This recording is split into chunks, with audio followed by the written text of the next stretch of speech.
As the beautiful sunrise ushers in a new day, that can only mean one thing: breakfast. I'm hungry, and I can't function until I've had something to eat, let alone a nice tall cup of coffee. And today I'm in the mood for a whole bunch of different things, so what's one way that I can shovel a whole bunch of food into my mouth in one dish? Well, a frittata, of course. Frittata if you're nasty. A frittata is basically just an Italian omelet that you don't have to flip or do anything fancy with, and for this one I'm going with a nice breakfast variety. So first I'm going to get a nice pan that is non-stick, but spray it anyways just to make sure, and I'm going to add my potatoes because those take the longest to cook. You could parboil these in some water and then crisp them up in the pan first. I like to just cut them small and cook them right in the pan. Doesn't take too long when they're this small to cook all the way through the pan. When they're about halfway through, that is when I'm going to add my turkey bacon. Turkey bacon just because it's a little bit more mean and lean, but go with whatever makes you happy. You don't want to add this in too early because it will brown too much and burn by the end of it, but I like to add it in here and still get an opportunity to crisp up. Now I'll make some room in the middle for garlic because, well, it's garlic, duh, I want garlic in my dish. And then I will stir this around so it coats everything evenly, and you're getting the picture here. You can really use whatever ingredients you have. These are just kind of all breakfast flavors to me that go together really well, so I'll throw in my onions, my red and green peppers, and we're starting to form a nice saute of some breakfast items here.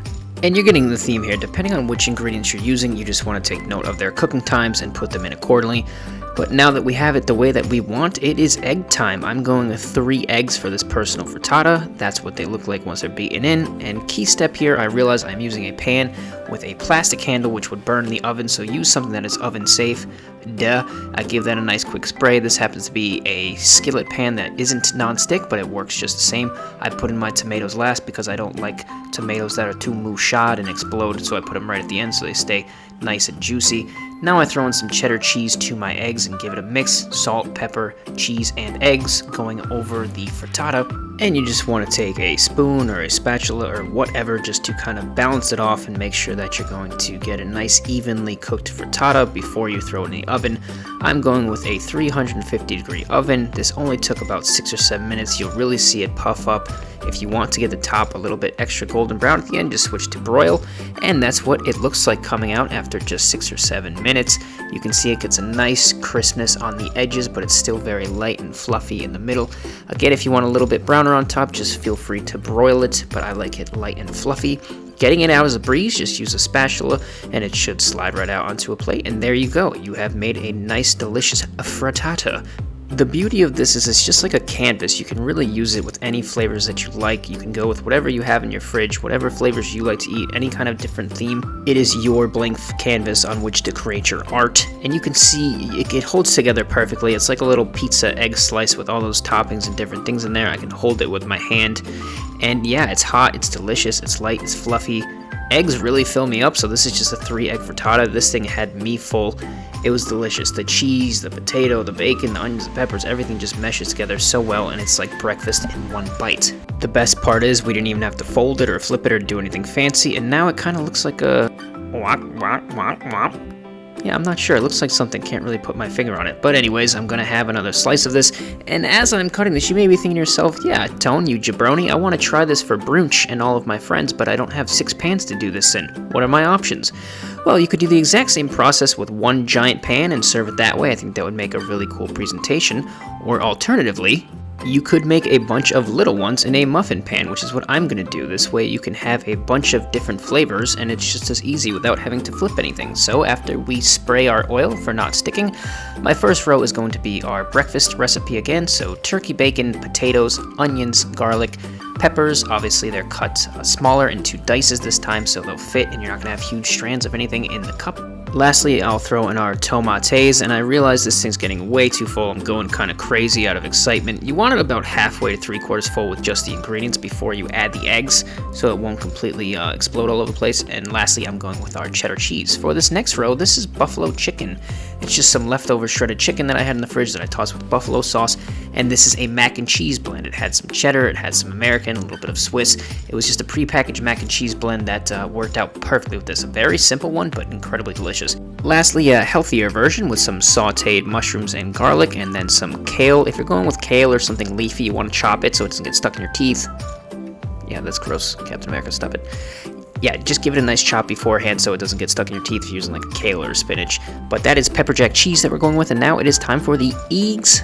You ever notice how some people say eggs instead of eggs? It always just creeps me out. I don't know why they do that, but this is 6 eggs that you can see have been beaten with some salt and pepper. I ended up needing 10 eggs for these 12 little mini cups or whatever you want to call them. But yeah, I started with 6. I gave them a nice beat with some salt and pepper and just topped it on over. But all in all, I used 10 eggs for this, and you can see I filled them not like quite to the brim, but just almost there. These really puff up nicely, but they stayed in their hole without like going all over the place. So if you go right up to that brim without going crazy, like you want to be able to transfer it from your stovetop into the oven without it like jiggling and shaking, going all over the place, and you should be good to go. You can see I kind of packed these bad boys. Last thing, small step, but really makes a big difference. I like to just take a spoon and give each one a very quick stir, just to make sure that the ingredients kind of balance out nicely, and that you have, you know, different bites and even cooking within your frittata, so there's a little bit of magic in each bite. And you can see when they come out, I mean, I love the way that these look. I love the way that they came out. They really puffed up very nicely. They got good color to them on the outside. Nice crispness on the outside. Crispness, not Christmas. But they were still light and fluffy in the middle. All the ingredients were hot. The cheese was melted in the middle, and these were just a great variety. And you can see how easy it is to use a muffin pan and just do a bunch of different flavors and a bunch of different varieties for everybody's different appetites. I love the way these came out. I like doing a big old frittata, but these are also super cool just to do a variety of flavors for a bunch of different people, or just you and your partner with big appetites after late night. Yeah, these were $3.50 for, again, about 6 or 7 minutes. It was about the same cooking time. They really cook very, very quickly. They don't need a lot of time in the oven. If you want to crisp them up on top, you can do that same broiler trick, but these were just so light and fluffy in the middle that I think they were perfect, so you don't need to overcook them. It's steaming hot in the middle. It holds its shape perfectly. I can hold it in my hand. These guys were filling. I know they look small, but these are actually really filling between the egg and all the ingredients in them. I absolutely loved it. This buffalo chicken one, I had never done this before, so it was kind of an experiment, and I was absolutely happy that I did do it because it was delicious. Eggs, buffalo chicken, who would have thought? It was a great combo. I feel like I'm rambling now, so there's nothing else left to say but frittata!